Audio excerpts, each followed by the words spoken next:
Bonjour à tous en direct de l'esplanade des Invalides où quelques dizaines, quelques centaines de personnes se sont rendues directement attendant l'arrivée des 3 cortèges de manifestants qui se sont ébranlés depuis 14 heures à partir de la gare d'Austerlitz, de la porte Dauphine ou de la porte de Saint-Cloud. Une forte affluence, une forte mobilisation. La plupart des observateurs constatent plusieurs centaines de milliers de manifestants, mais il n'y a pas encore de chiffre officiel, ni de la part des organisateurs, ni de la part de la préfecture de police. Forte mobilisation aussi sur les réseaux sociaux où la moindre anicroche prend très vite une grande ampleur. En témoignent les nombreux récits de cars de la Manif pour tous arrêtés pour des contrôles douaniers aux péages autoroutiers, de ces voitures arborant les drapeaux de la Manif pour tous arrêtés pour des contrôles, ou encore de cette coïncidence de calendrier qui a fait fermer pour rénovation un certain nombre de gares de trains de banlieue, en particulier celle de Versailles. Sur les réseaux sociaux, les esprits s'échauffent vite, on crie rapidement au complot, mais parmi les manifestants, même si ces informations s'échangent, elles sont souvent reçues avec un petit sourire. Les manifestants, dans leur immense majorité, ont évidemment décidé de rester résolument pacifiques et non violents dans la tonalité de cette Manif pour tous depuis son origine en novembre dernier. Ils ont entendu, ceux qui sont catholiques parmi ces manifestants, l'appel aussi lancé par le cardinal 23 à la cathédrale Notre-Dame de Paris mardi dernier. C'était lors de la veillée pour la vie.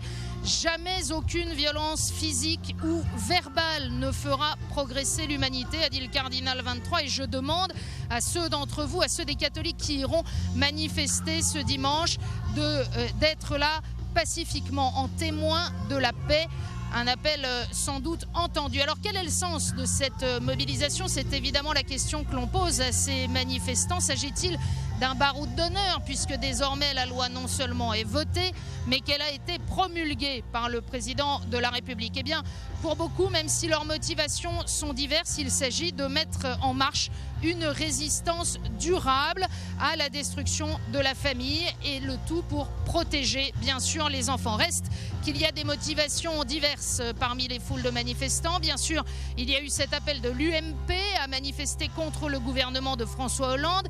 Il y a aussi, on l'a constaté, des divergences entre les organisateurs sur l'opportunité d'appeler ou pas à l'émergence d'un contrat d'union civile pour remplacer le mariage homosexuel. Reste que Brigitte Barjoël est bienvenue ce matin encourager les manifestants, encourager les volontaires de la Manif, et que dans l'ensemble, le climat reste paisible et familial avec de très nombreux jeunes enfants. Pour la majorité des manifestants rencontrés par nos équipes, un seul mot d'ordre cet après-midi: oui à la famille, non à la loi Taubira, et bien sûr à la PMA et la GPA qui se profilent à l'horizon. On refait un point tout à l'heure à partir de 17 h. Les cortèges auront rejoint pour les têtes de cortège au moins cette esplanade des Invalides. À tout à l'heure.